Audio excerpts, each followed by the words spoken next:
What if justice wasn't about locking someone away, but about making sure everyone saw their suffering? Long before the idea of prisons as we know them, ancient civilizations had a very different approach to punishment, one that was swift, severe, and often shockingly public.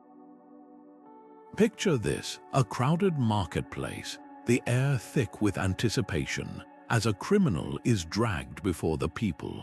Their fate isn't decided behind closed doors, but out in the open, where the entire community bears witness. This wasn't just about retribution, it was about sending a message. From the towering ziggurats of Mesopotamia to the blood-soaked sands of the Roman Colosseum, punishment wasn't hidden. It was a spectacle, a brutal reminder of what happened to those who broke the rules.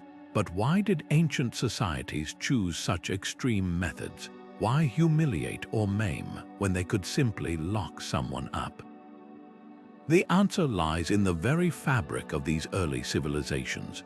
Without the infrastructure for large-scale imprisonment, public punishment became a tool of control, a way to maintain order in societies where the law was as much about fear as it was about fairness. A thief might lose a hand, a liar could have their tongue cut out. These punishments weren't just about the crime, they were about reinforcing societal values, showing everyone the consequences of stepping out of line.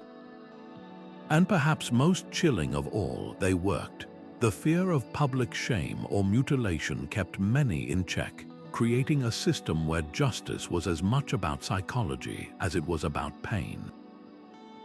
Yet behind these grim practices, there's a deeper story, one that reveals how far we've come. The dungeons of ancient Rome, the oubliettes of medieval Europe, the punishment pits of the Assyrians, each of these early systems of justice left its mark on history, shaping the legal traditions that eventually led to modern prisons. But they also raise haunting questions. How much of this ancient logic still lingers in our courts and cells today? And what does it say about us that we once believed suffering had to be seen to be effective? As we journey through the dark corridors of ancient prisons and punishments, we'll uncover not just the brutality of the past, but the surprising ways it still echoes in our present. This isn't just a history lesson, it's a mirror held up to humanity itself. So let's step into the shadows together and discover what justice really looked like before the age of cells and solitary confinement. Before written laws carved justice into stone, societies operated on something far more fluid: trust and tradition. Imagine a world without courtrooms or written statutes, where disputes were settled under the shade of an elder's tree or around a communal fire. In these early communities, justice wasn't about cold, impersonal rules, but about balance. If someone stole livestock, they might repay the loss with double the sheep or cattle. If a quarrel turned violent, the offender's family could owe goods or labor to the victim's kin. This wasn't just about punishment, it was about restoring harmony, ensuring the community could move forward without lingering resentment. But as villages grew into cities and tribes into kingdoms, these informal systems faced a problem: scale. How could a chieftain mediate disputes among thousands? Enter the Code of Hammurabi, etched into a towering stone stele in ancient Babylon around 1750 B.C.E. Here, justice became codified, literal, and unflinching. If a builder's house collapses and kills the owner, the builder shall be put to death. If a son strikes his father, his hand shall be cut off. These weren't suggestions, they were decrees enforced by the king's authority. For the first time, punishment wasn't just about repayment, it was about deterrence, a public declaration that certain acts would meet predictable, brutal consequences. Yet Hammurabi's code was only the beginning. Across the ancient world, from Egypt to China, rulers realized that centralized justice could do more than settle disputes, it could shape behavior. In Assyria, criminals might be impaled on stakes along busy roads, their fate warning others against defiance. In ancient Greece, ostracism votes could banish troublesome citizens for a decade, their names scratched onto broken pottery as a record of their disgrace. These weren't random acts of cruelty, they were calculated tools of control designed to keep growing populations in line. What's striking, though, is how much these systems relied on visibility. Without mass communication, punishment had to be seen to be believed. A thief's severed hand displayed in the marketplace wasn't just retribution, it was a billboard advertising the price of disobedience. This shift from tribal restitution to state-administered punishment marked a turning point, laying the groundwork for everything from Roman crucifixions to medieval stocks. But it also reveals a timeless truth. Justice has always been as much about theater as it is about fairness. The methods may have changed, but the message remains eerily familiar: break the rules and everyone will know. There was a calculated cruelty to ancient punishments that went far beyond mere suffering. It was about crafting a lesson no one would forget. Take the Roman practice of crucifixion, for example. This wasn't just a method of execution, it was a meticulously staged performance. Condemned prisoners were paraded through the streets, forced to carry their own crosses, and nailed up along well-traveled roads where their agonized deaths would serve as a gruesome advertisement. The message was clear: defy Rome's power, and this would be your fate. But what's even more chilling is how ordinary people treated these spectacles. Crowds gathered not just to gawk but to participate, jeering, throwing stones, even bargaining for the victims' belongings as they hung dying. Punishment wasn't a private affair, it was communal theater, binding society together through shared complicity. Gladiatorial combat took this idea even further. In the Colosseum, criminals and slaves weren't just executed, they were transformed into entertainment, their deaths packaged as thrilling sport. The roar of the crowd, the emperor's thumbs up or thumbs down, the dramatic clashes between man and beast, all of it blurred the line between justice and amusement. This wasn't accidental. By turning punishment into a public event, rulers ensured that fear of humiliation became as powerful as fear of pain. A single day in the arena could deter countless crimes because the terror wasn't abstract. It was visceral, something people could see, hear, and even cheer for. But Rome didn't hold a monopoly on punitive spectacle. In medieval Europe, stocks and pillories turned shame into a weapon. Petty thieves and gossips would be locked into wooden restraints in the town square, pelted with rotten food by their neighbors. The goal wasn't just to hurt the body but to break the spirit, making an example of offenders so others would think twice. Even seemingly minor punishments carried psychological weight. A baker caught selling underweight loaves might be dragged through the streets with the fraudulent bread tied around their neck, a walking billboard of disgrace. These rituals reinforced social norms without needing prisons or complex legal systems. Fear of public exposure kept people in line more effectively than any jail cell. What's fascinating, though, is how these ancient tactics still echo today. Modern justice systems may have moved behind closed doors, but the urge to make punishment visible never fully disappeared. Public trials, televised confessions, even viral social media shaming, all tap into that same primal instinct, the belief that justice must be seen to be believed. The methods have evolved, but the underlying psychology remains startlingly familiar. Whether it's a first-century crucifixion or a 21st-century courtroom livestream, societies still grapple with the same question: how much spectacle does justice require to keep us all in check? Ancient incarceration was less about reforming criminals and more about holding them until their real punishment could be delivered. Take the Greeks, for instance, with their infamous barathrons, deep, dark pits where condemned prisoners were thrown to await execution or simply left to die. These weren't places of reflection or redemption. They were stopgaps, brutal holding pens designed to keep society safe until justice could be meted out in its final, fatal form. Similarly, the Egyptians preferred efficiency over long-term confinement, sending thieves and rebels to labor camps where they toiled under the desert sun until their sentences were carried out. Why didn't these societies invest in permanent prisons? The answer lies in practicality and philosophy. Feeding and guarding prisoners for years required resources that many ancient civilizations simply couldn't spare. Why waste grain and manpower on a murderer when a single execution could solve the problem permanently? Exile, too, was a popular alternative banishing criminals to distant lands where they could no longer threaten the community. This wasn't just about saving resources, it reflected a worldview that saw little purpose in prolonged suffering. Punishment was meant to be swift, decisive, and above all, final. But there were exceptions. Some cultures did experiment with long-term confinement, though not out of mercy.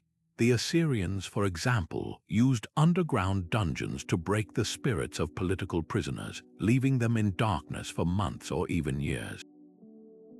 The goal wasn't rehabilitation but psychological torment, a way to crush resistance without resorting to public executions. Even Rome, with its sprawling empire, had its share of dark, damp cells beneath the Colosseum where prisoners waited for their turn in the arena.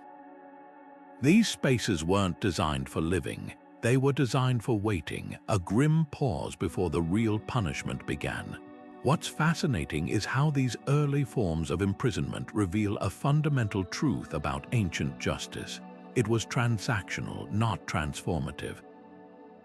The idea of locking someone away to fix them would have seemed absurd to a Roman magistrate or an Egyptian pharaoh. Punishment existed to remove threats, not to heal them. And yet, traces of this mindset linger even today. Modern prisons may focus on rehabilitation, but the shadow of those ancient holding cells still lingers in overcrowded jails, in the debate over capital punishment, even in the way society still grapples with the question of whether justice should be about punishment, prevention, or something in between. The methods have changed, but the underlying tension remains unresolved. In ancient courtrooms, torture wasn't just cruelty, it was procedure. Unlike today's legal systems, where evidence and testimony are carefully weighed, many ancient societies operated on a chilling assumption: pain produced truth. The rack, with its methodical stretching of limbs, wasn't merely a tool of agony, it was a device for revelation. Authorities believed that only under extreme duress would a liar's facade crack, forcing them to confess. This logic extended to devices like the brazen bull, a hollow bronze statue where victims were locked inside as a fire raged beneath, their screams distorted into animalistic roars. Even the Iron Maiden, with its menacing spikes, wasn't just a death trap. It was a theatrical demonstration of justice's unforgiving nature. What's most unsettling is how normalized these practices became. In Rome, slaves could only testify in court if their words were extracted through torture, a grim reflection of the belief that the lower classes would lie unless compelled by pain. Athenian law required confessions for certain crimes, creating a perverse incentive to use torture as a shortcut to verdicts. These weren't rogue acts of brutality. They were codified, systematic procedures endorsed by judges and lawmakers. The twisted genius of these methods lay in their dual purpose. They punished while they interrogated, blending retribution with investigation in a way that left little room for doubt or mercy. Yet this reliance on torture reveals a deeper anxiety about truth itself. Without forensics or witness protections, ancient justice systems often struggled to separate fact from fiction.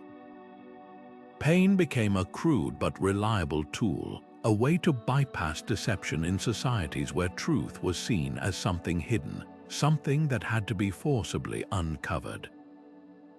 The persistence of these methods for centuries speaks to a grim pragmatism. If the end goal was order, any means to achieve it could be justified, but even in antiquity, dissenters emerged. Some Greek philosophers argued that torture produced false confessions, noting how the innocent might say anything to end their suffering. Roman jurists occasionally questioned whether pain truly unveiled reality or simply broke the human spirit.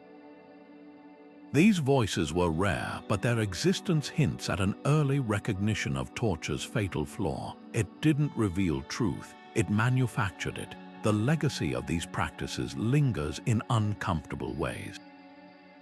Modern debates about interrogation techniques still grapple with the same ethical dilemmas that haunted ancient courtrooms.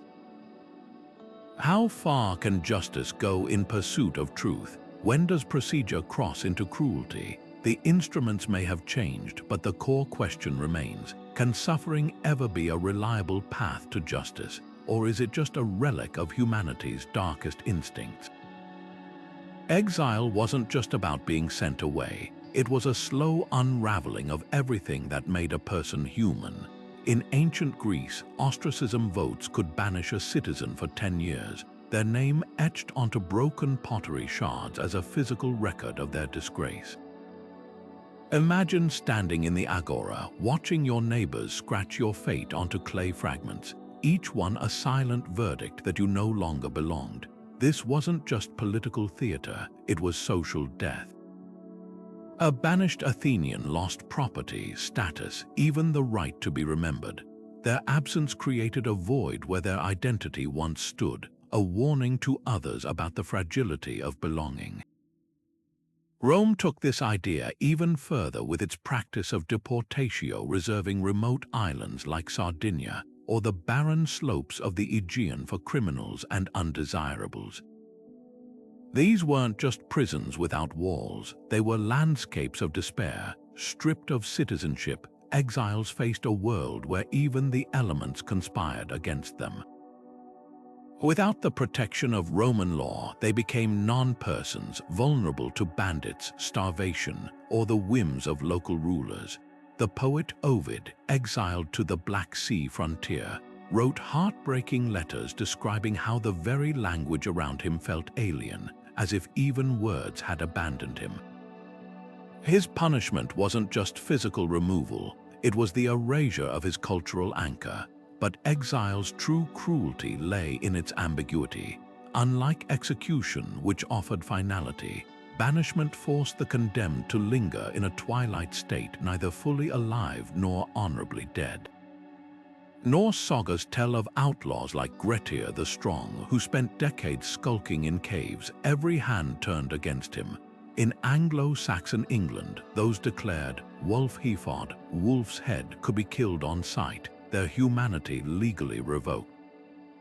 These weren't just sentences, they were transformations, turning people into ghosts long before their hearts stopped beating. What's striking is how these ancient fears still resonate.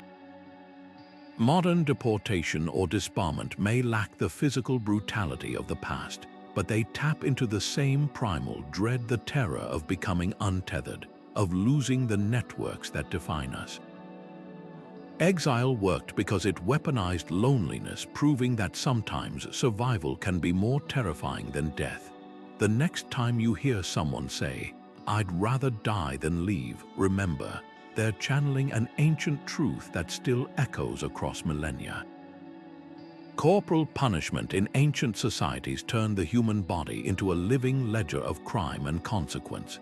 When an Assyrian thief lost a hand or a Persian liar had their tongue split, these weren't just acts of retribution, they were permanent records etched into flesh. A missing limb or a jagged scar became a walking indictment, ensuring the community would never forget the transgression. This went beyond mere suffering. It was a calculated system of social branding, where pain served as both punishment and public ledger. The Assyrians elevated this practice to an art form: steal from a temple and your hands were severed, lie under oath and your tongue would be torn out. These mutilations weren't random, they mirrored the crime with grim symmetry, a physical echo of the offense, but the true brilliance lay in their visibility. A handless man couldn't blend into a crowd. His empty sleeves announced his past to every stranger, shaping how he was treated at markets, in marriages, even in religious spaces. These marks didn't just punish, they reordered society, creating an underclass of the visibly condemned. Persian rulers took a subtler but equally effective approach. Repeat offenders might have their ears notched or foreheads branded, turning their faces into maps of misbehavior. Unlike hidden prison tattoos, these marks couldn't be concealed under clothing. A single glance told merchants, neighbors, and officials exactly who they were dealing with.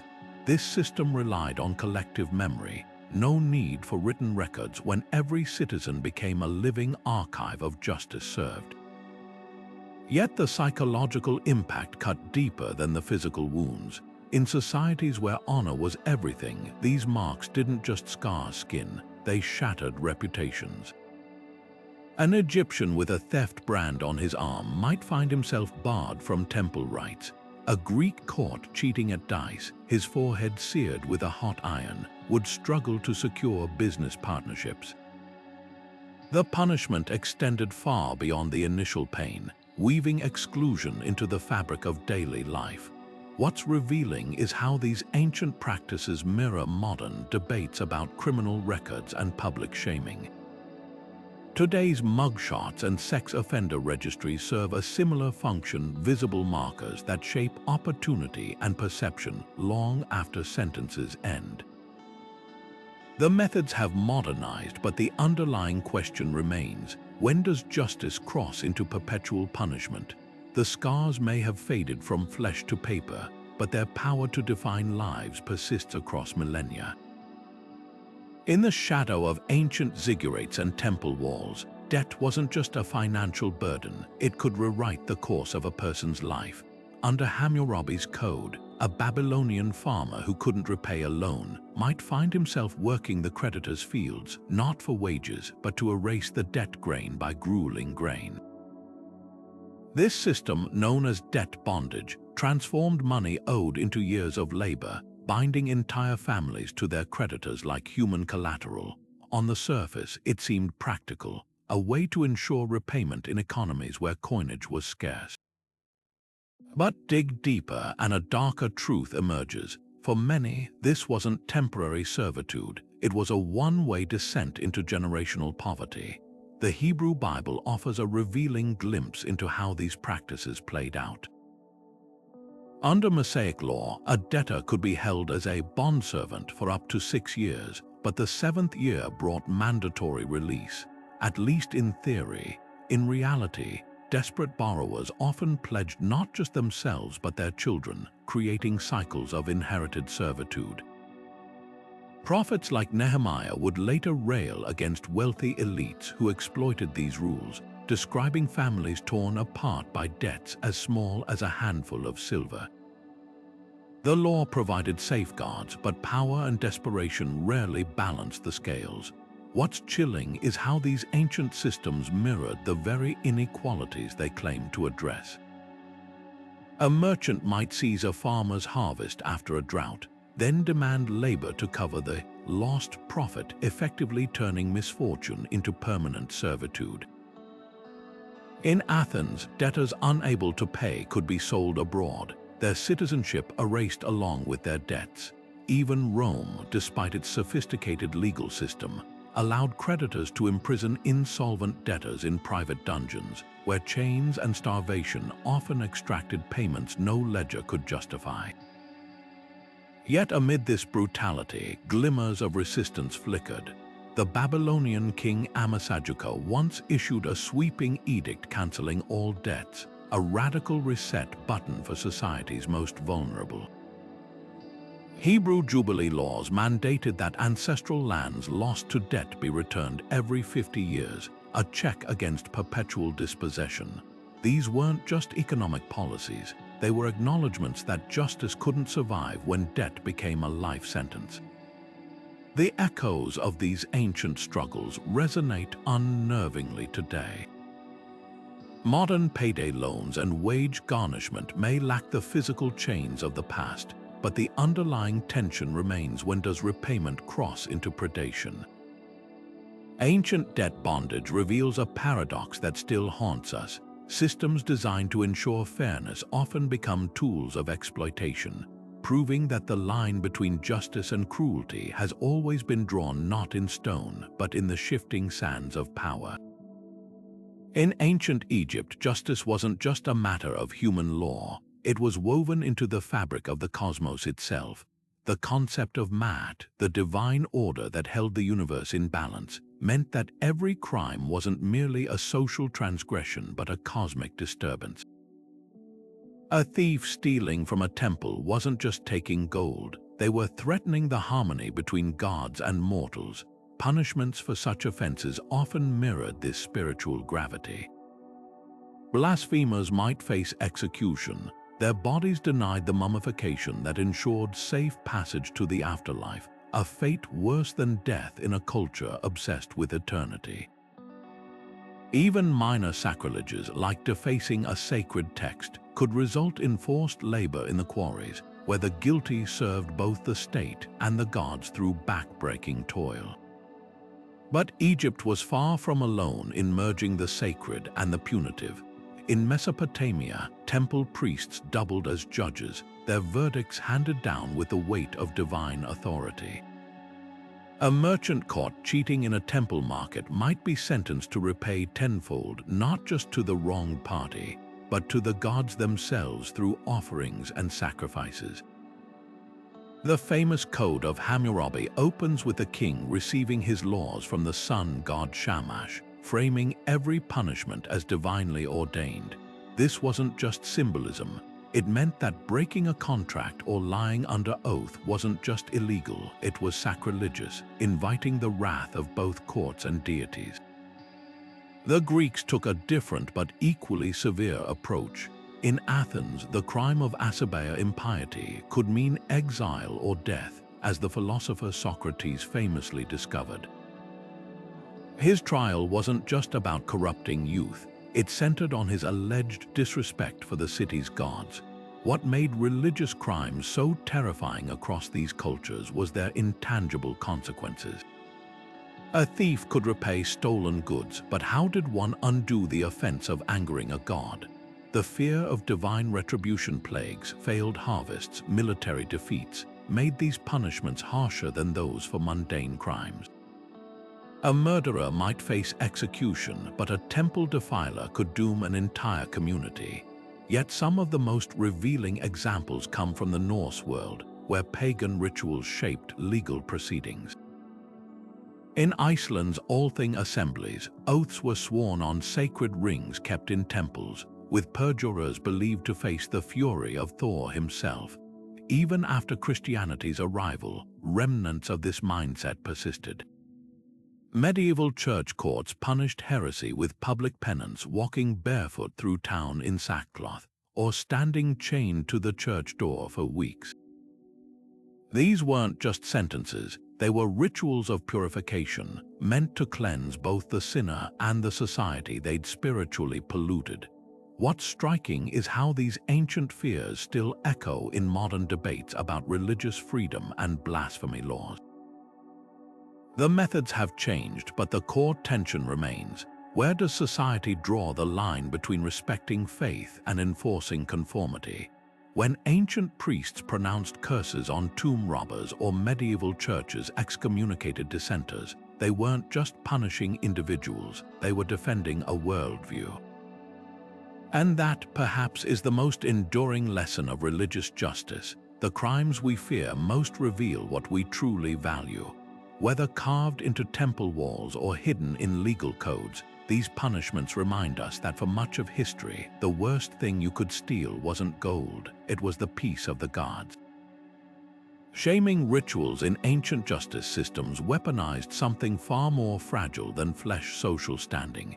Picture a medieval European town square where a gossip or petty thief is locked into the stocks, their head and hands immobilized between wooden planks. Passers-by aren't just spectators, they're participants, hurling rotten vegetables or dung at the trapped offender. The pain of a tomato to the face fades quickly, but the memory of being reduced to a public laughingstock. That lingers. This wasn't just punishment, it was social surgery, carefully excising a person from the community's respect. China's Kang took this idea to an even more ingenious level. These massive wooden collars, sometimes weighing over 30 pounds, were more than restraints. They were mobile billboards of disgrace. Forced to wear the Kang for weeks or even months, offenders couldn't hide their shame. The collar made eating difficult, sleeping nearly impossible, and every stumble in the street became a fresh spectacle. But the real cruelty lay in its design. The Kang often bore carved inscriptions detailing the crime, turning the wearer into a walking indictment. A thief wouldn't just serve time, they'd spend every moment advertising their misdeeds to strangers, ensuring their reputation never recovered. Meanwhile, in England's river towns, the ducking stool offered a liquid twist on humiliation. Reserved mostly for women accused of nagging or witchcraft, this contraption dunked its victims repeatedly into filthy water while crowds jeered. The message was clear: disrupt the peace, and you'd literally be drowned out. What's fascinating is how these devices targeted specific behaviors. Gossips got the stocks, scolds got the stool, and fraudsters might be paraded through town wearing a necklace of counterfeit goods. Ancient justice understood that not all crimes required the same remedy sometimes. The sharpest lesson was seeing your own flaws mirrored in the crowd's contempt. But why did shame work so well? In societies where honor dictated everything from marriage prospects to business deals, losing face could mean losing your place in the world. A Roman citizen subjected to a degradatio ceremony, stripped of his toga and forced to stand barefoot in the forum, didn't just endure embarrassment. He lost legal rights, social connections, even the ability to make a will. The pain of exclusion often outweighed any lash or brand. This psychological calculus reveals a brutal truth. Ancient societies didn't just punish actions, they policed identity. Break the rules and you weren't just fined or jailed, you were unmade, transformed from neighbor to outcast with a single public spectacle. Yet these practices also held an unexpected twist. They were oddly democratic. Unlike hidden dungeons or elite torture chambers, shaming rituals required an audience. The poorest farmer and the wealthiest merchant alike could participate in the judgment, throwing mud or simply bearing witness. This collective aspect gave shame its power. It wasn't just the authorities enforcing order, but the community itself. In an era before professional police forces, that communal buy-in was essential.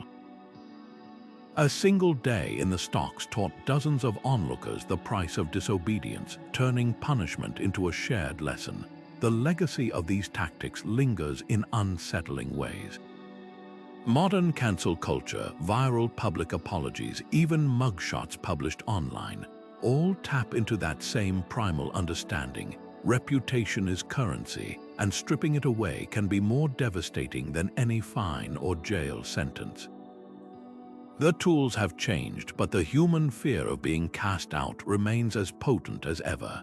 Perhaps that's the most enduring lesson of ancient shame punishments. They worked because they spoke to something deeper than law, something ancient and visceral, our terror of being seen, and then unseen, by the tribe we depend on for survival. Ancient justice systems didn't just punish crimes, they enforced gender roles with brutal precision.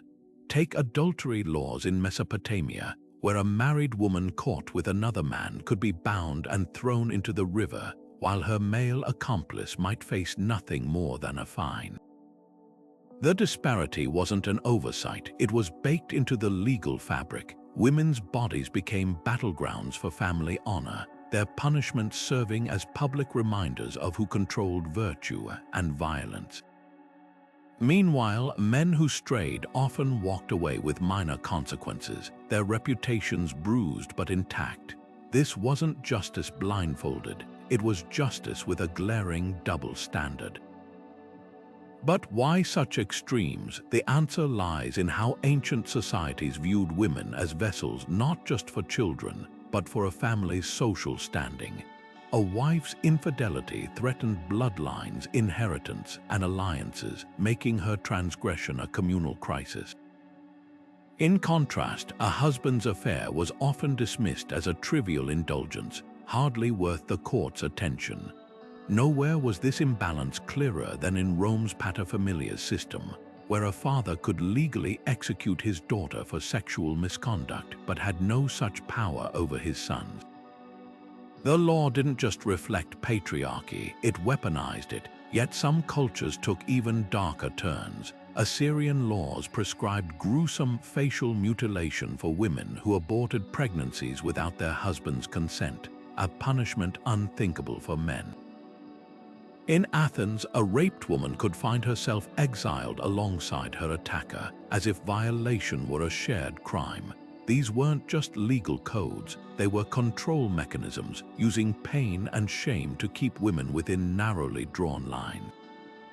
But here's the twist, not all women faced equal scrutiny. Slave women, for instance, often fell outside these rigid moral frameworks. Their bodies were treated as property, not sanctity, leaving them vulnerable to abuse without the pretense of protecting virtue. Meanwhile, elite women might escape physical punishment altogether, their families preferring discreet confinement to avoid scandal. Justice, it seemed, had a sliding scale, one weighted by class as much as gender. The most revealing cases, though, come from societies that flipped the script. Among the Spartans, where women held unusual social power, punishments for sexual crimes were more evenly applied. A man caught sneaking into a married woman's quarters risked being beaten by her relatives, a rare instance where male misconduct triggered communal retaliation.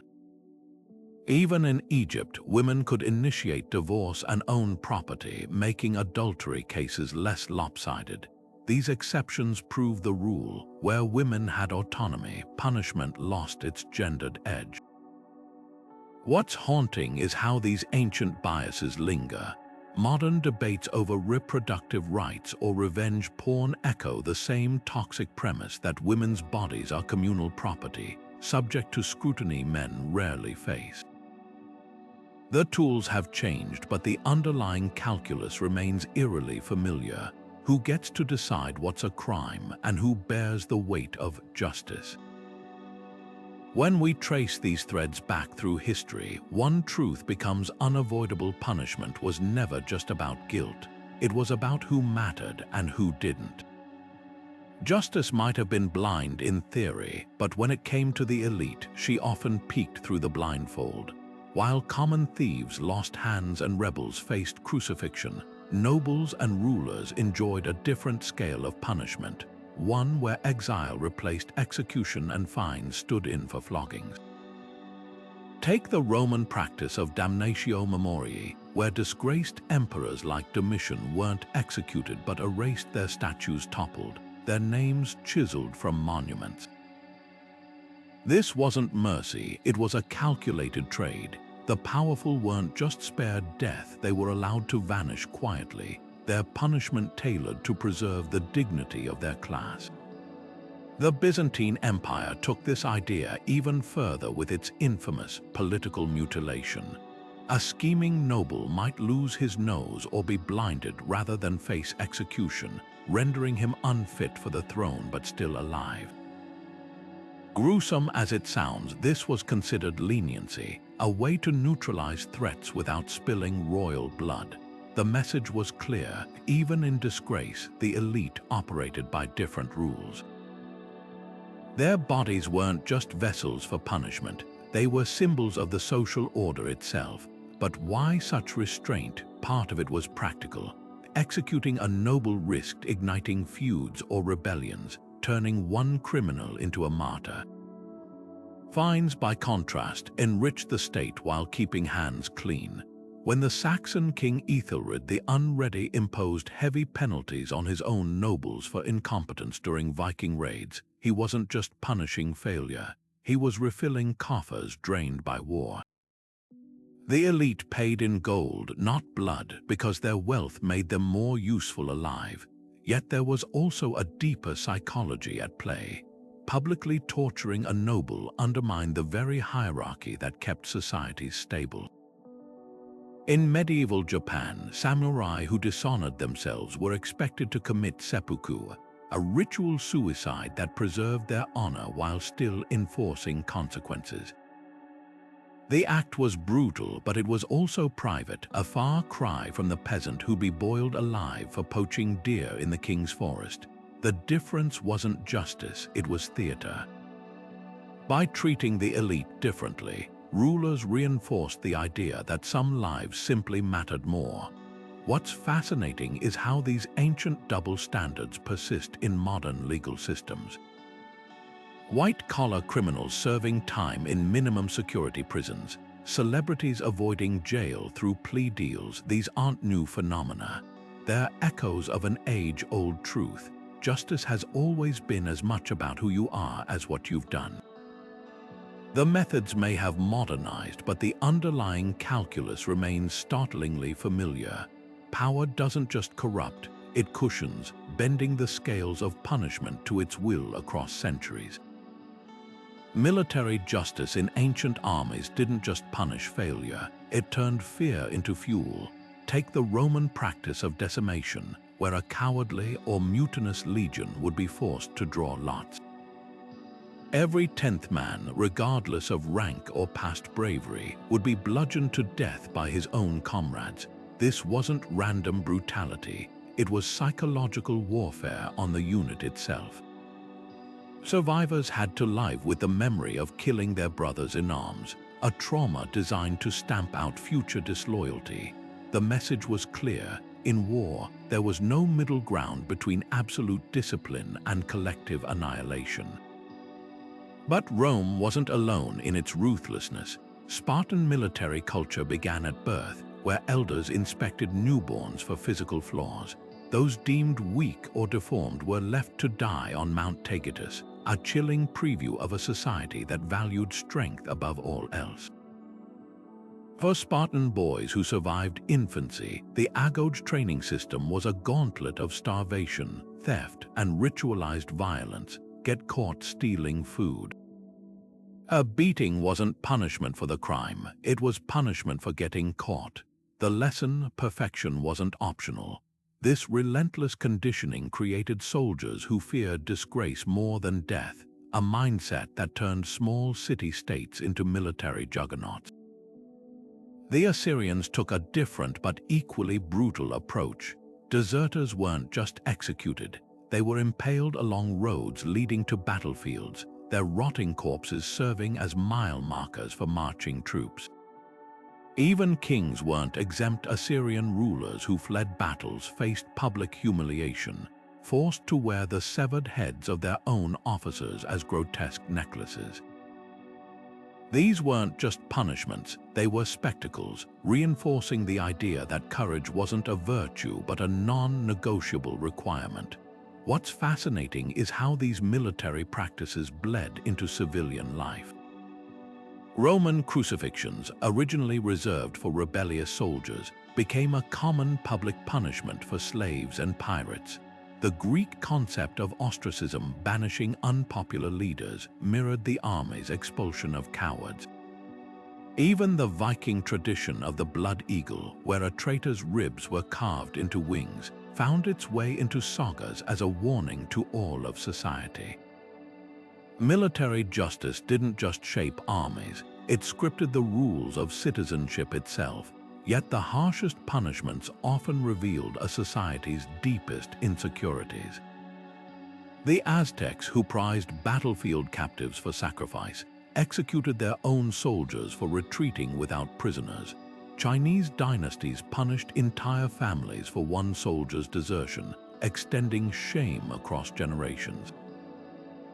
These extreme measures didn't just maintain order, they compensated for the fragile loyalties of empires built on conquest. When authority relied on fear, mercy became a luxury few could afford. The legacy of these systems lingers in modern military discipline, from firing squads to dishonorable discharges. But their true impact was cultural. They taught civilizations that survival required absolute conformity, a lesson etched not in stone but in scars and screams. The next time you hear "justice is blind," remember, in ancient armies, she wasn't blind, she was glaring, unblinking, and utterly merciless. Prison labor in ancient times blurred the line between punishment and infrastructure. When the Qin dynasty forced convicts to haul stones for the Great Wall, they weren't just building a barrier against invaders. They were constructing a monument to imperial power with the sweat of the condemned. These workers faced brutal conditions, crumbling cliffs, whipping overseers, and the constant threat of collapse. Yet their labor transformed the landscape, leaving behind structures that still awe us today. This wasn't unique to China. The pharaohs of Egypt drafted prisoners into limestone quarries, where the same hands that stole bread or plotted rebellions carved the blocks for pyramids and temples. The irony was palpable. Criminals became unwilling architects of civilization's greatest achievements. Rome took this concept to industrial extremes. Silver mines like those at Lorient became gulags for the empire's unwanted, where prisoners swung pickaxes in suffocating tunnels until their lungs filled with dust. The philosopher Strabo described these mines as places where the condemned enter but do not leave, their labor fueling Rome's economy even as their bodies broke. But here's the twist. Some historians argue this wasn't purely exploitative.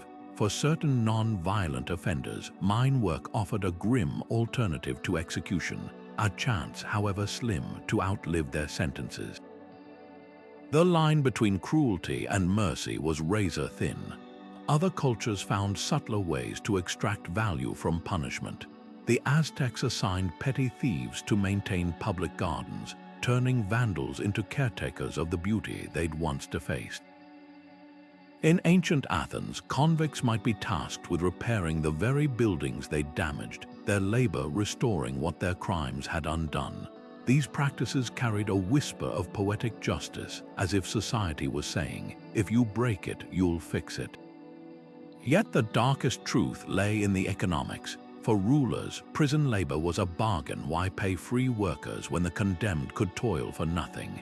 The Assyrians marched entire populations of conquered rebels into brick-making pits, their suffering literally baked into city walls.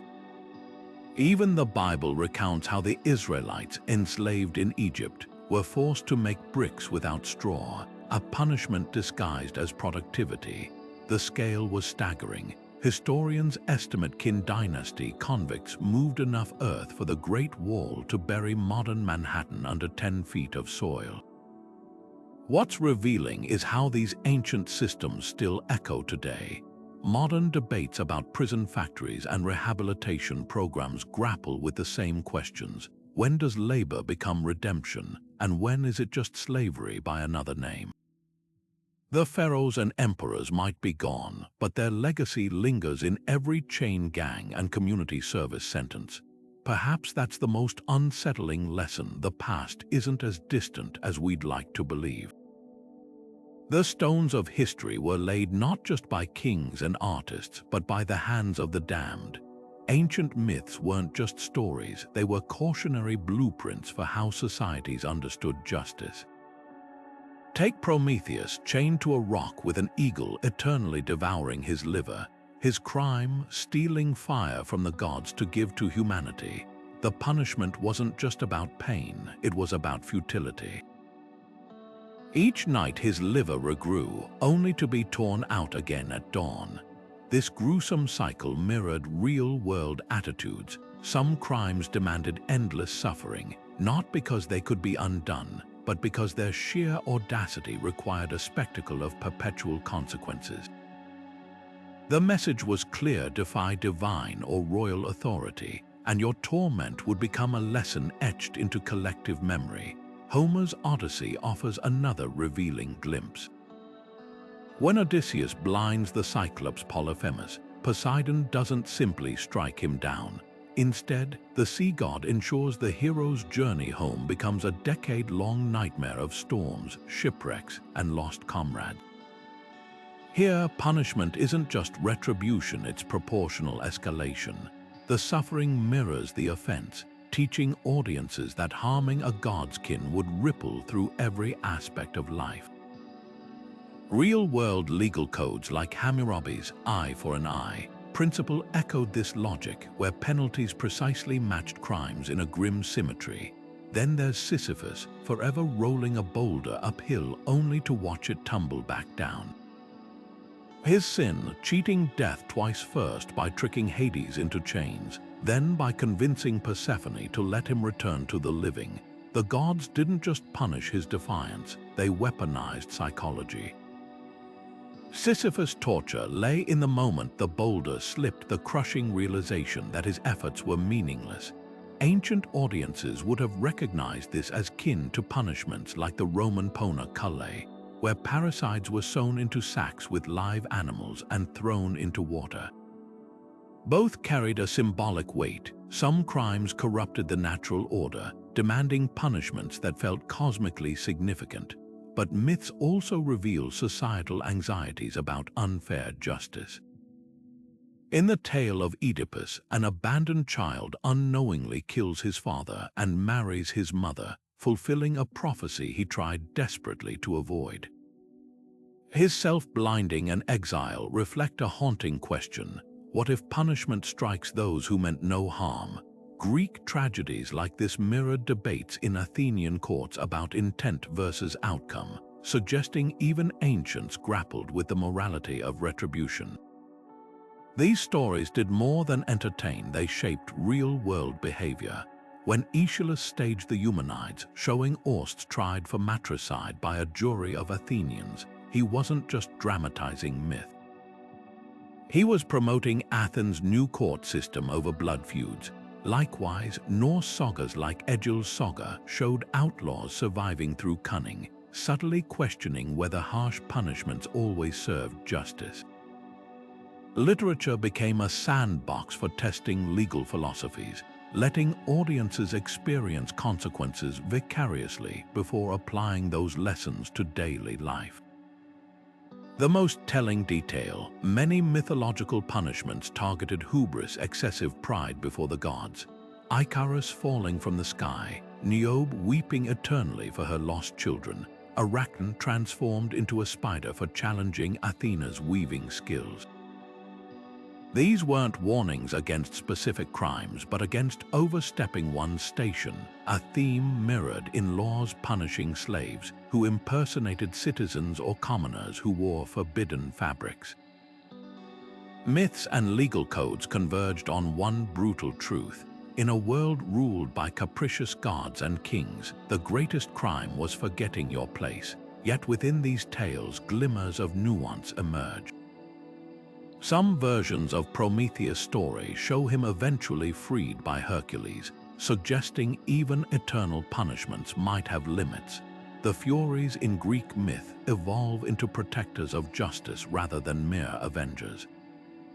These twists hint at something profound: ancient societies weren't monolithic in their thirst for vengeance. They understood that justice, like mythology, required both darkness and light, terror and mercy. The stories they told about gods and heroes weren't just reflections of their legal systems. They were the laboratories where ideas of fairness, proportionality, and redemption first took shape. By the late Middle Ages, something unexpected began stirring in the shadows of those grim dungeons, a radical idea that punishment could be more than just pain or humiliation. Monasteries played a surprising role in this shift. Monks who broke their vows weren't flogged or mutilated. They were confined to quiet cells for reflection and penance. This concept of isolation as a path to redemption slowly seeped into secular justice. Towns like Amsterdam built workhouses in the 16th century, where vagrants and petty thieves labored under strict routines, their days structured around discipline rather than despair. For the first time, confinement wasn't just about holding someone until execution, it was about reshaping their character. Religious movements turbocharged this transformation. The Quakers, with their belief in inner light, argued that even the worst criminal carried a spark of divinity. In Philadelphia's Eastern State Penitentiary, opened in 1829, prisoners sat alone in vaulted cells, their only companions a Bible and their own conscience. The architects called it a moral hospital, where silence and solitude would scrub souls clean. Critics saw it as psychological torture, but the intention was revolutionary. Prisons could heal, not just harm. Yet the real game changer was economics. As industrialization exploded, governments needed workers, not corpses. Sending pickpockets to the gallows wasted potential labor, while shipping them to colonies like Australia turned them into cheap workforce. The British hulk system, rotting warships repurposed as floating prisons, became factories on water, with convicts producing rope and sails for the Navy. Even the dreaded treadmills, introduced in 19th century jails, weren't just mindless cruelty. They ground grain or pumped water, turning punishment into productivity. Philosophy also reshaped the prison's purpose. Thinkers like Cesare Beccaria argued that punishment should fit the crime, not the whims of a judge. His ideas inspired reforms across Europe, replacing arbitrary brutality with standardized sentences.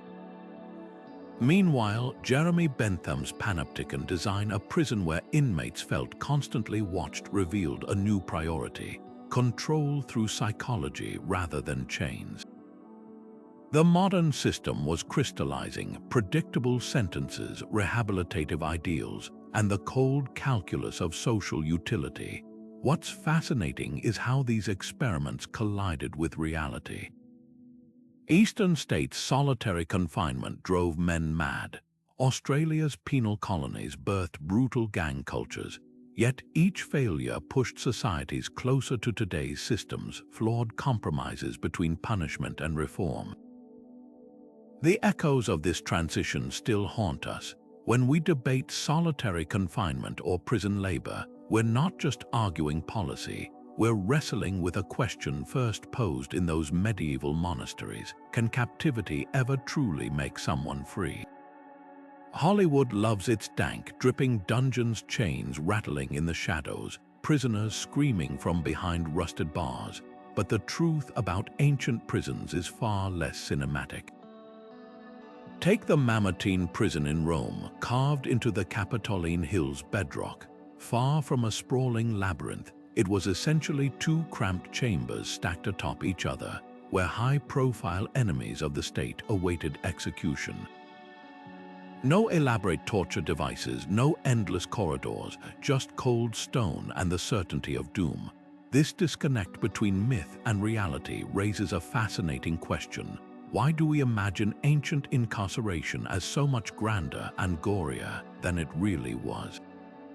Archaeology paints a surprisingly mundane picture of early detention.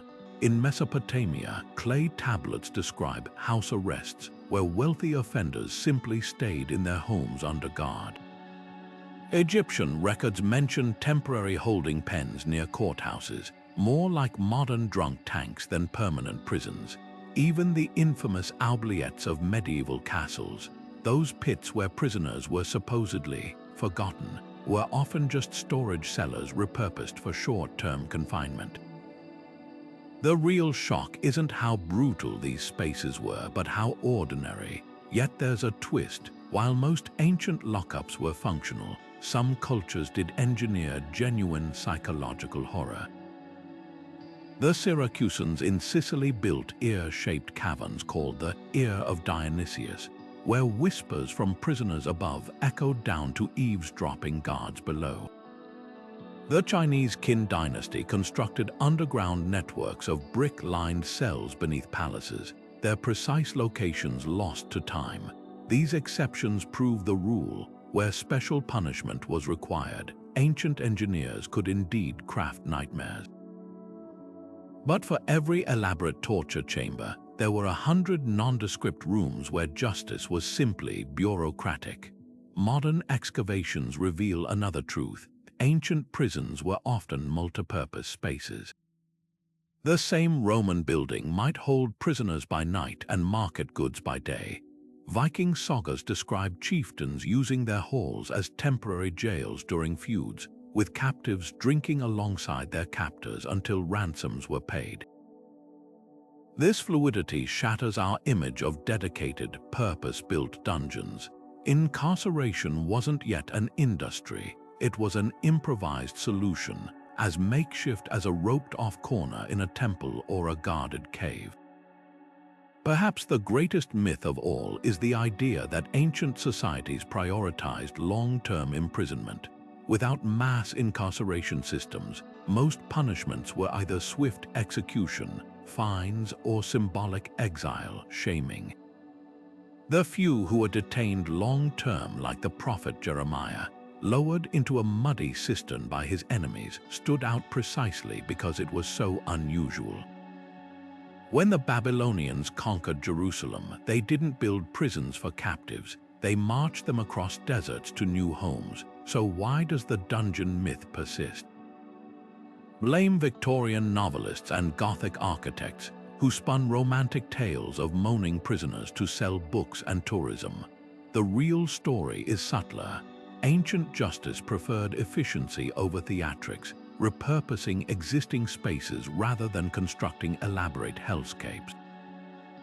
Next time you see a movie with cobweb torture racks, remember the truth was often just a board guard, a plain room, and the crushing weight of time. Socrates sipping hemlock in an Athenian prison cell wasn't just a philosopher's death.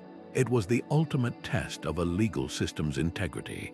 Charged with corrupting youth and disrespecting gods, his trial exposed the thin line between justice and mob rule.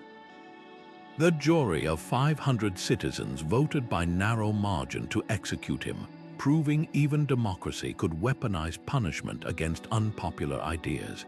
Yet Socrates' calm acceptance, using his final hours to debate morality with friends, turned his cell into a classroom.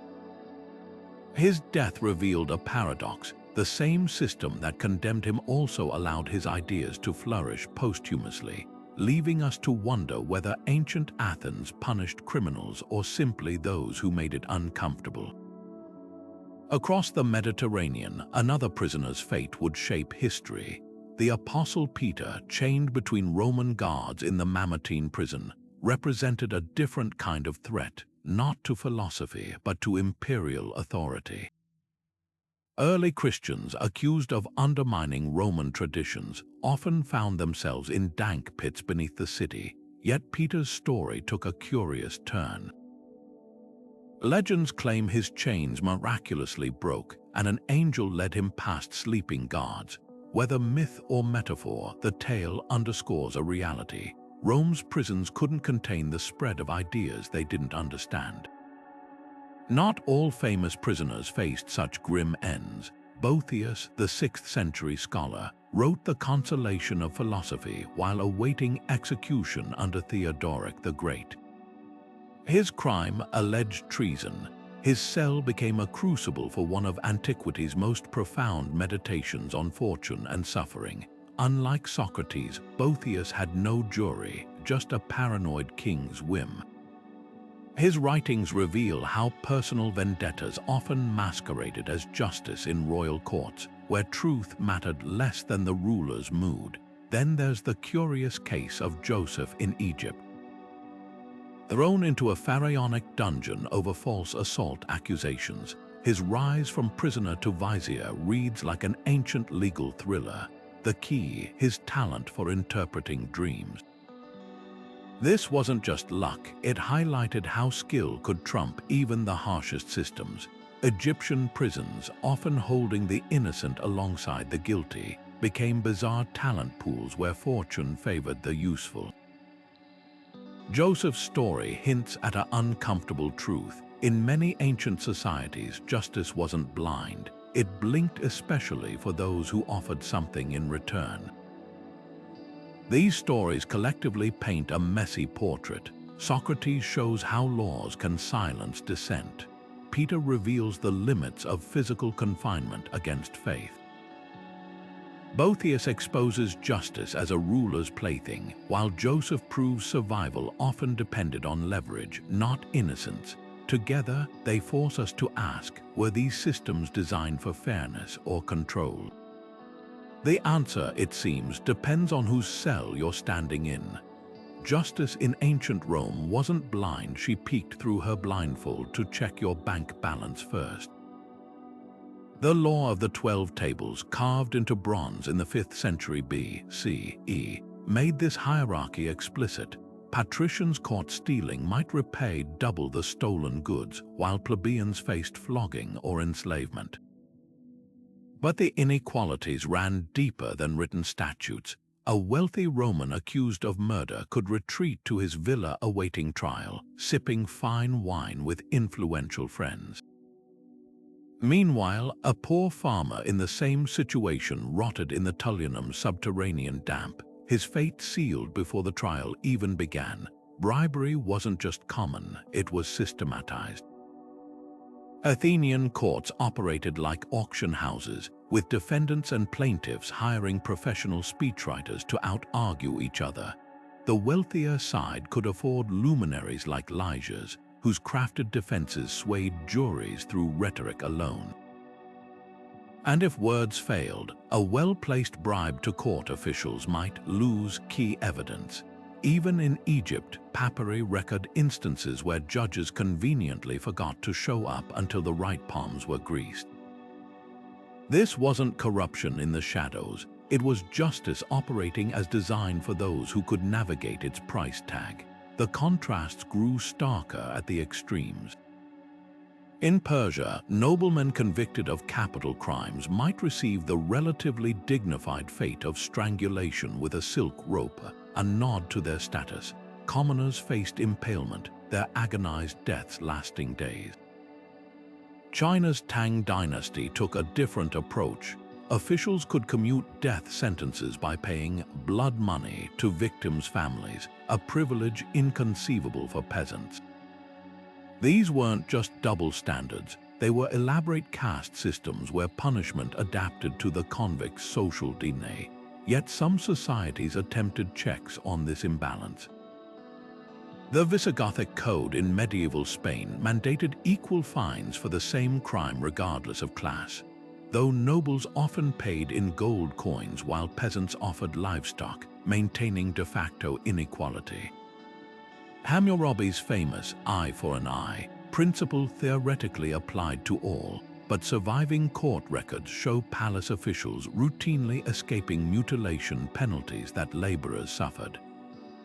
The law's scales tilted under the weight of gold, no matter how balanced they appeared in theory. Perhaps the most telling detail lies in what wasn't punished. Roman elites could beat slaves to death without repercussions, their property rights trumping any concept of murder. Athenian husbands discovering adulterous wives could legally kill the male intruder, but only if he was from a lower social stratum. These unwritten rules revealed the true framework of ancient justice, not a system corrupted by wealth, but one built around it from the ground up. The courthouse doors stood open to all, but the verdicts inside were reserved for those who could afford the key. Ancient societies grappled with juvenile justice in ways that would shock modern sensibilities, yet sometimes showed unexpected flashes of mercy. In Athens, boys under 14 couldn't face full criminal trials, their cases heard instead by the Council of Families, a kind of ancient juvenile court. A youth caught stealing figs might be sentenced to replant the tree he robbed, his punishment tailored to teach rather than maim. But cross the Aegean to Sparta, and the same act could earn a child brutal lashings at the altar of Artemis. their bloodstains literally consecrated to the gods of discipline. These extremes reveal a fundamental tension. Were children miniature adults to be broken like wild horses, or tender saplings needing careful pruning? Rome's approach was startlingly pragmatic. The lex litoria protected minors under 25 from predatory contracts, recognizing their impulsivity, yet a 12-year-old could be crucified alongside adult rebels during Spartacus' uprising. The contradiction wasn't oversight, it reflected Rome's dual view of childhood. In civil matters, youths deserved shelter from exploitation. In matters threatening the state, even a child's hands could grasp a sword, and thus bear adult consequences. This chilling logic echoed in medieval England, where 7-year-olds could hang for theft, their small bodies swinging beside grown criminals as a warning to all. Yet some cultures carved out surprising protections. Hebrew law in Deuteronomy explicitly forbade executing children for their father's crimes, a radical notion in an era of collective guilt. Chinese legalists under the Tang dynasty set the age of criminal responsibility at 15, below which offenders entered reformatory schools rather than labor camps. Even the supposedly bloodthirsty Assyrians had a unique practice. Juvenile offenders were often handed back to their fathers for domestic discipline, the state outsourcing punishment to the family unit. The most heartbreaking cases reveal how poverty warped these principles. In ancient Egypt, children of debtors could be seized as collateral, their tiny fingers weaving linen to pay off family debts. Athenian court records tell of girls barely past infancy working in brothels to settle their parents' legal fines.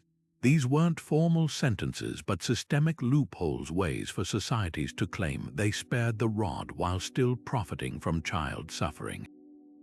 What's perhaps most revealing are the exceptions that proved the rule. When Nero ordered the execution of his teenage stepbrother Britannicus, even jaded Roman senators recoiled, not because the act was illegal, but because it violated an unspoken threshold of decency. Similarly, when Mongol conquerors spared children under the height of a cart's axle during massacres, it wasn't kindness but cold calculation. The survivors could be raised as loyal servants. Ancient justice for children swung between these poles, sometimes recognizing their vulnerability, other times treating them as pawns in games of power and survival. The legacy of these systems lingers in modern debates about juvenile sentencing and rehabilitation. When we argue whether a 12-year-old should be tried as an adult, we're replaying an ancient dilemma with contemporary vocabulary. The past offers no easy answers, only a mirror reflecting how societies measure the weight of a child's mistakes against the measure of their humanity. Imagine a pig standing trial dressed in human clothes with a court-appointed lawyer arguing its defense. Sounds absurd. In medieval Europe, this was deadly serious business. Records from 14th century France detail a sow convicted of murdering an infant, sentenced to death by hanging after a full legal proceeding.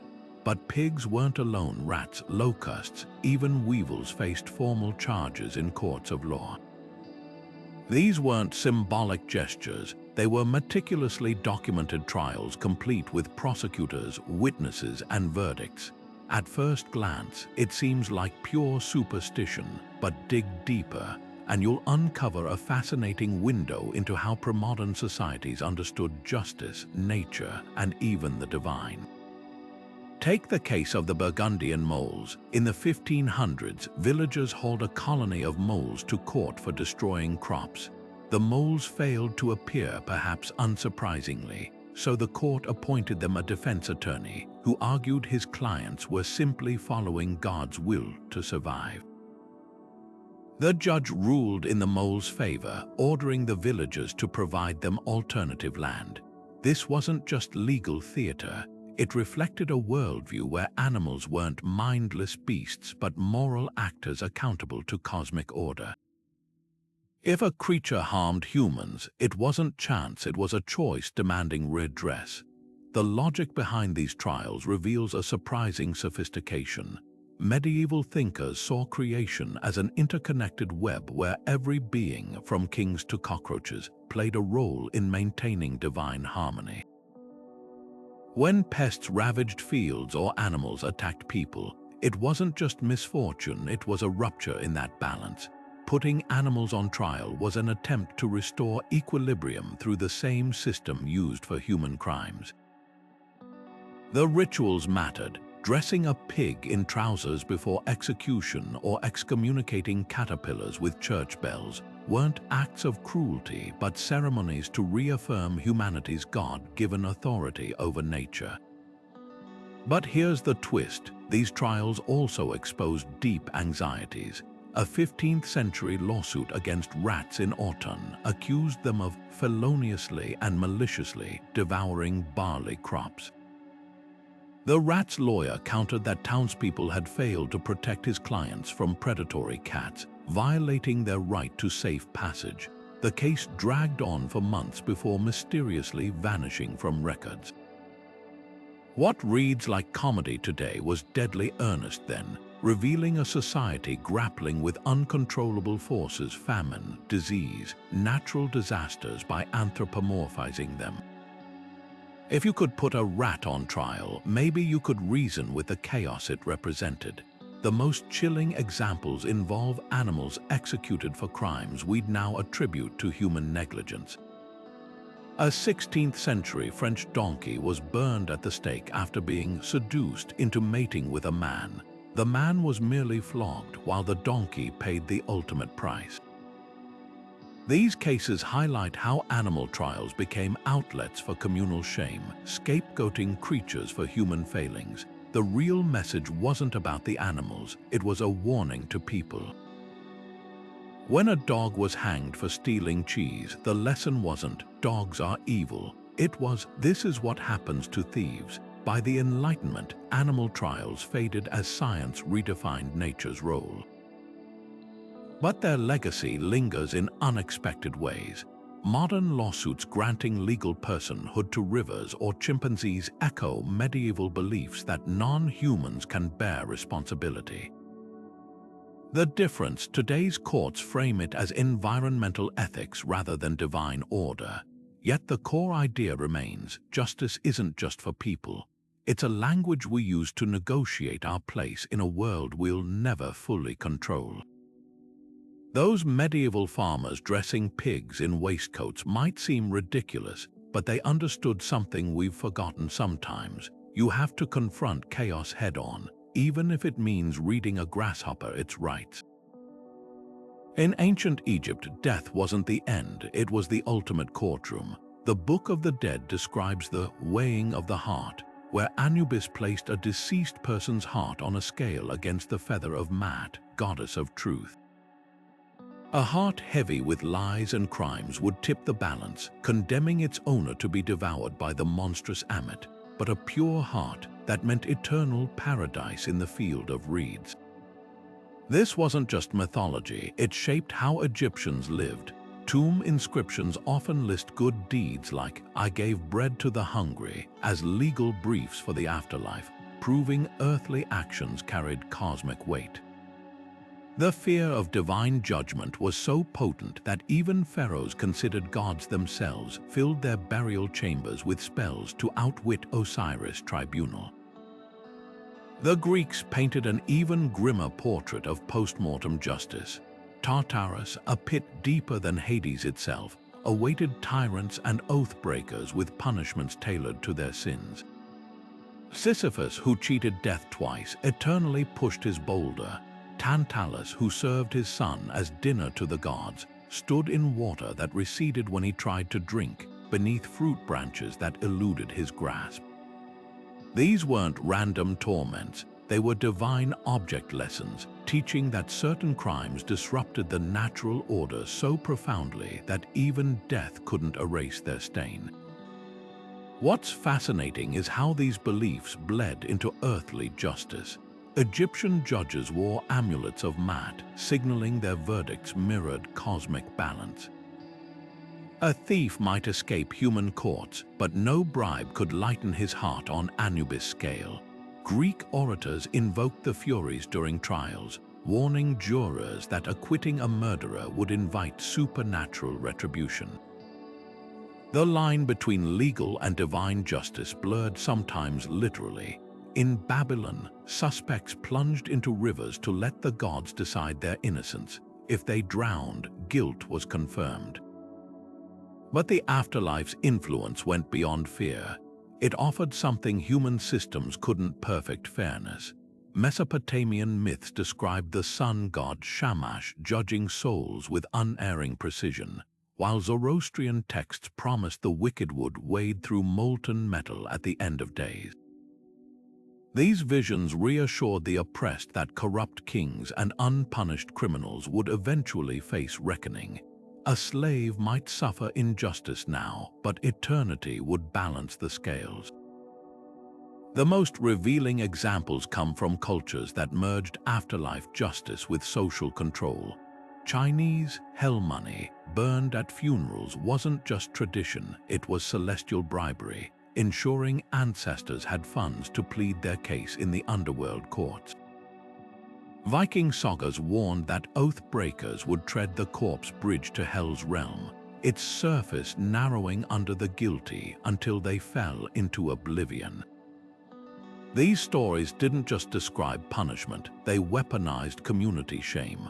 A man who cheated his neighbor didn't just risk a fine, he risked becoming a cautionary tale for generations. Yet some systems offered unexpected mercy. The Aztecs believed even warriors who died nobly needed 4 years of underworld trials before reaching paradise. This cosmic bureaucracy mirrored their legal system's layered appeals process, where cases could climb from local judges to the emperor himself. In both realms, justice wasn't instant, it was earned through endurance. The legacy of these beliefs still pulses through modern justice. When witnesses swear on Bibles or defendants request last rites, we're channeling ancient instincts that punishment and absolution transcend human institutions. The scales of mat might be museum pieces now, but their shadow lingers whenever we hope that somewhere, somehow, the guilty get what they deserve. After all, if the afterlife was watching, maybe earthly courts would try harder to measure up. While ancient justice often relied on spectacle and suffering, a quieter revolution was taking shape in the philosophies of the East. Confucius, teaching in 6th century BC, China proposed a radical idea that crime stemmed from failed education rather than innate wickedness. His disciples recorded how he once intervened in a theft case not by demanding the thief's hand, but by publicly blaming the local governor for neglecting moral instruction. If you govern with virtue, he argued, the people will feel shame and correct themselves. This wasn't just idealism, it was a complete reimagining of justice as cultivation rather than retribution. State officials under Confucian influence established community schools where petty offenders studied ethics alongside children. Their sentences measured in scrolls read rather than lashes endured. Buddhist kingdoms took the concept further, weaving restorative justice into their legal fabric. Emperor Ashoka, after his bloody conquest of Kalinga in 3rd century BC, India embraced Buddhism and decreed that prisons should have gardens and medicinal herbs, with wardens trained as counselors. Rock edicts across his empire proclaimed that reforming one criminal through compassion benefited society more than punishing 1,000. Actual court records from Sri Lanka's ancient capital, Anuradhapura, show mediators facilitating dialogues between thieves and victims, arranging restitution in rice or labor instead of mutilation. Remarkably, some inscriptions even document robbers being ordained as monks, their past crimes absolved through service rather than bloodshed. These systems weren't perfect. Confucian rehabilitation often excluded the lower classes, while Buddhist mercy sometimes clashed with the need for deterrence. Yet their very existence challenges our assumptions about ancient justice. A 1st century CE Chinese magistrate's diary describes releasing a repeat offender after his family presented calligraphy, proving he'd mastered moral maxims, a far cry from Rome's crucifixion alleys. Similarly, Tibetan legal texts prescribed meditation retreats for violent nobles, their isolation intended to cool tempers rather than break spirits. The contrast becomes starkest when examining parallel developments. While Rome's Colosseum thrilled crowds with executions, the Buddhist kingdom of Funan, modern Cambodia, was building houses of reflection where drunkards contemplated their actions while tending medicinal gardens. Greek philosophers like Plato toyed with rehabilitative ideas, but their proposals remained theoretical, unlike the Tang dynasty's actual correction bureaus, where corrupt officials studied Confucian classics under scholar supervisors. What made these Eastern systems unique wasn't just their methods, but their underlying belief in human malleability. A Babylonian law might chop off a brewer's hand for diluting beer, but a Confucian judge would investigate why market inspectors failed to prevent the crime. Where Assyrian kings boasted of impaling rebels, Ashoka's pillars proclaimed, "All men are my children."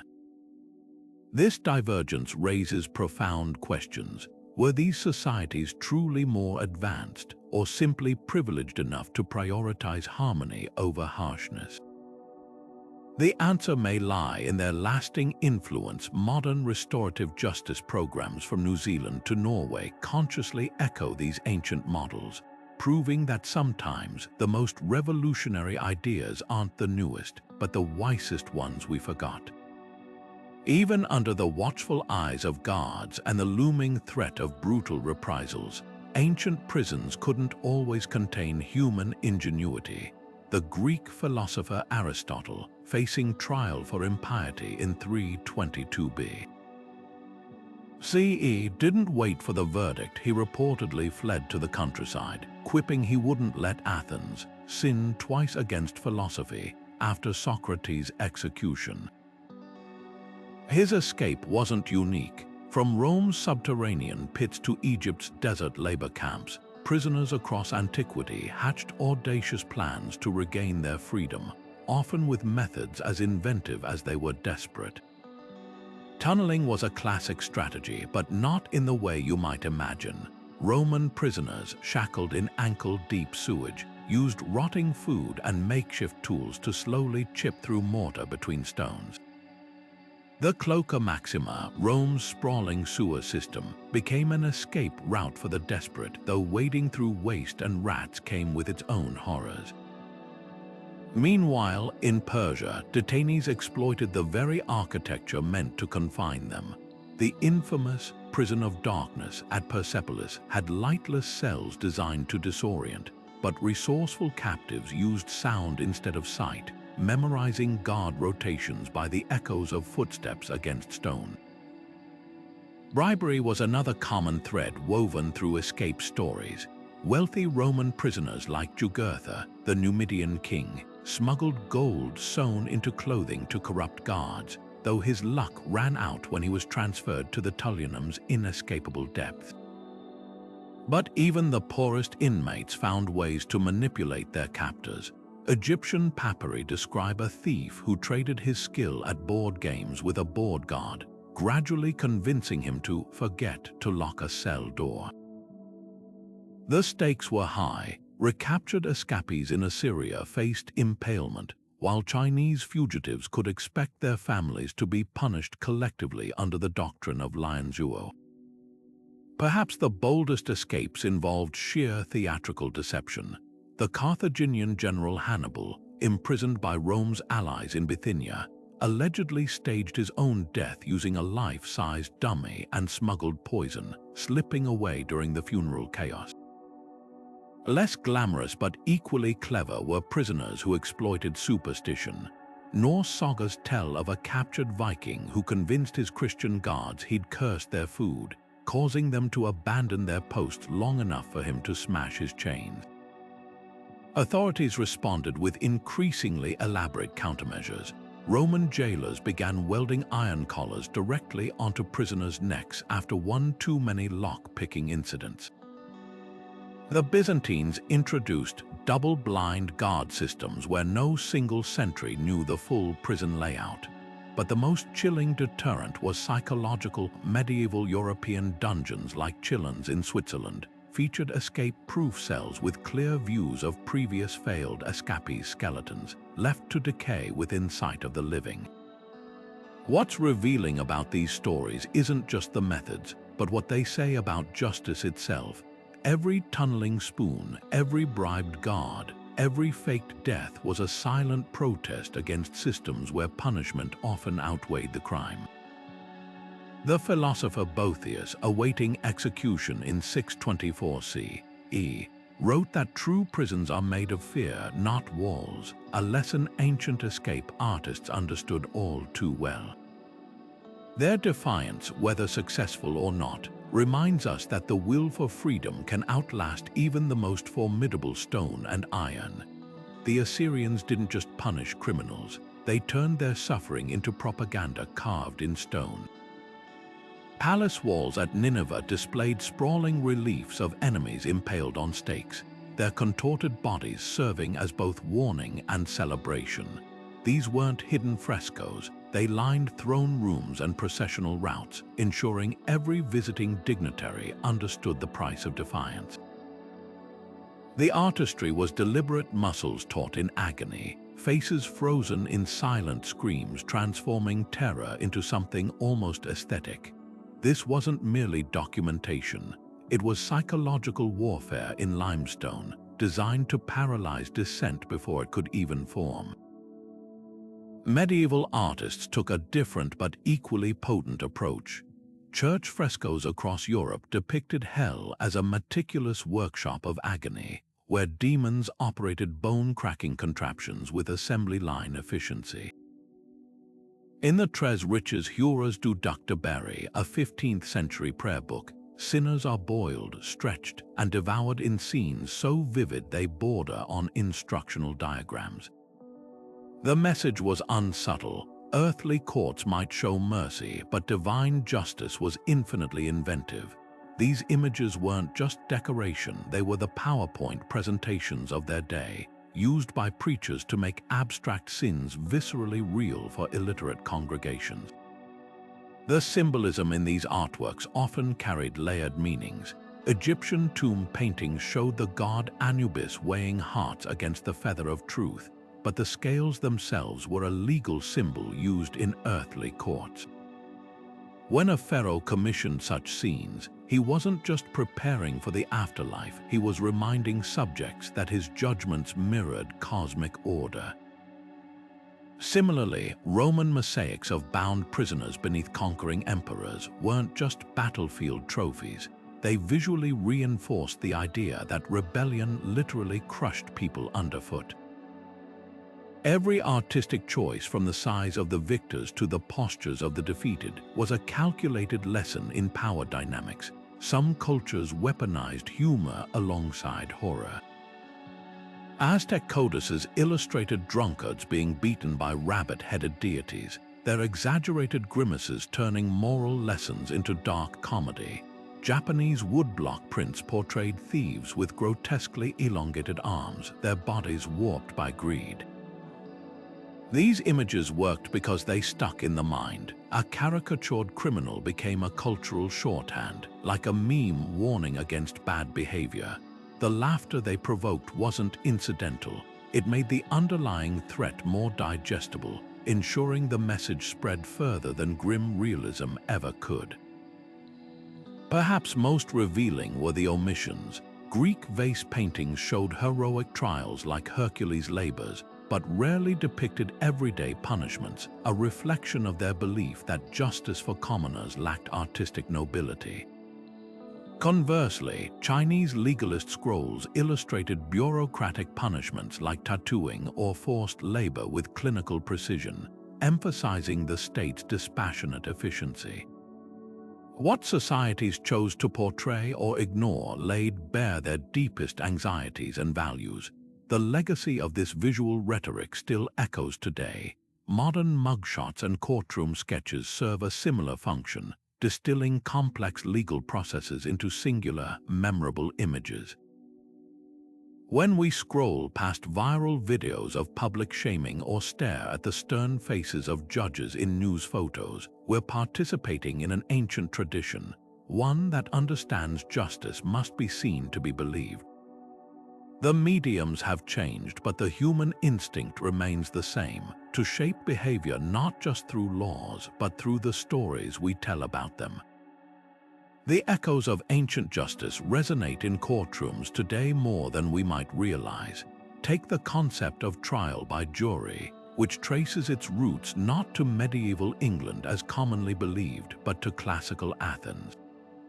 In the 5th century BCE, the Athenian courts assembled panels of 500 randomly selected citizens to hear cases, a system designed to prevent corruption by spreading judgment across many minds. Fast forward to modern jury selection, and you'll find the same underlying principle: power dispersed to avoid tyranny, but there's a crucial difference. Where Athenian jurors cast their verdicts by dropping pebbles into urns, modern jurors deliberate behind closed doors, a shift from public spectacle to private reflection that reveals how we've redefined fairness over millennia. Habeas corpus, the legal safeguard against unlawful detention, has an even older pedigree. The Babylonian Code of Hammurabi included provisions requiring accusers to bring the man before the judges, a direct ancestor of today's demand that prisoners be presented before a court. Yet the ancient version lacked a critical element: universality. Babylonian protections applied only to free citizens, while today's habeas corpus, forged in 12th century England but inspired by Roman legal principles, theoretically shields all individuals from arbitrary imprisonment. This evolution from privilege to right mirrors humanity's slow expansion of who deserves legal personhood, a debate still raging in cases involving artificial intelligence and animal rights. Capital punishment presents the most haunting continuity. The methods have modernized from crucifixion to lethal injection, but the psychological underpinnings remain eerily similar. Assyrian executioners displayed heads on city gates for deterrence. Modern newspapers publish execution statistics hoping for the same effect. Even the controversies mirror antiquity. The Roman senator Seneca argued against excessive cruelty in executions, just as today's courts debate whether certain drugs constitute cruel and unusual punishment. The persistence of the death penalty across 5 millennia forces us to confront an uncomfortable question: have we progressed beyond retributive justice, or simply refined its delivery? Less obvious but equally pervasive are the remnants of shaming punishments. Social media call-outs and viral mugshots function like digital pillories, leveraging public humiliation as a deterrent, just as medieval gossips locked in stocks once endured pelting with rotten food.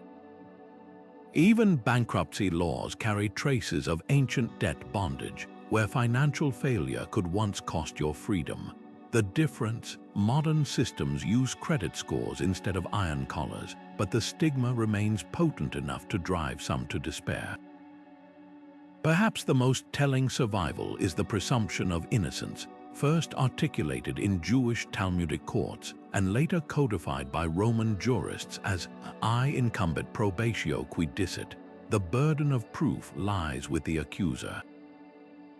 This principle now underpins legal systems worldwide, yet its application still wavers under political pressure or public outrage, proving how fragile ancient protections can be when fear outweighs reason.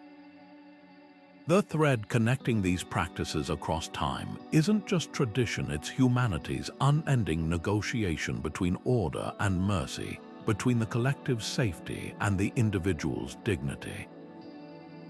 Every time a jury deliberates or a judge reviews a habeas petition, they're not just applying laws, they're participating in a conversation that began when the first legal codes were etched into clay. The real question isn't whether ancient justice still lingers, but whether we've learned enough from its triumphs and failures to build something better. From the blood-soaked sands of Rome's Colosseum to the silent despair of medieval oubliettes, humanity's journey toward justice has been anything but straightforward. These ancient punishments weren't just about inflicting pain. They were mirrors reflecting what societies feared, valued, and were willing to sacrifice for order. The Assyrians carved their laws into stone with threats of impalement, while Athenian juries sipped hemlock with Socrates, blurring the line between justice and crowd-fueled vengeance. What's chilling isn't just the brutality, but how often these systems conflated cruelty with righteousness, turning suffering into civic virtue. Yet even in the darkest corners of history, glimmers of progress flickered.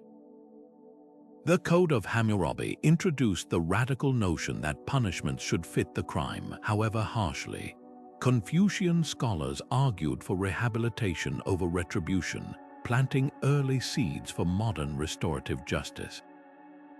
These contradictions reveal a timeless tension, the struggle to balance collective safety with individual dignity. The Roman poet Juvenal captured it perfectly when he asked, "Who guards the guardians?" A question that still haunts courthouses today. Modern justice may have swapped crucifixions for courtrooms and torture for testimony, but the echoes of antiquity linger. Life sentences replace execution pits, yet overcrowded prisons often become chambers of psychological torment. Public shaming migrated from pillories to social media, proving humiliation remains a potent tool. Even our debates over capital punishment or solitary confinement replay arguments first voiced in Athenian agoras or beneath Babylonian ziggurats. The instruments have changed, but the song remains eerily familiar. Perhaps the most enduring lesson isn't about methods but motives. Ancient rulers understood what psychologists now confirm. Fear can control behavior, but it rarely transforms it. The true legacy of these early systems lies in their failures as much as their successes. When Rome's prisons bred more criminals than they corrected, when medieval torture produced false confessions, these civilizations stumbled upon a truth we're still grappling with, that justice without humanity is just institutionalized vengeance. As the camera pulls back on this grim tapestry, one thread stands out: progress isn't inevitable. The transition from chains to gavels required centuries of trial, error, and hard-won empathy. Those who forget this history risk repeating its cruelties in subtler forms. So the next time you hear a politician demand tougher punishments or see a viral mob clamor for someone's ruin, remember, we've been here before. The real measure of a society isn't how it punishes the guilty, but how fiercely it protects the humanity in us all. If peeling back these layers of history left you as fascinated as it did unsettled, hit that like button. It helps others discover this deep dive into humanity's complex relationship with justice. Drop a comment below. Which ancient punishment shocked you most, or which modern practice do you think still carries its shadow? And don't forget to subscribe for more journeys into the past that shape our present. Until next time, keep questioning, keep learning, and remember, the best justice doesn't just judge, it evolves.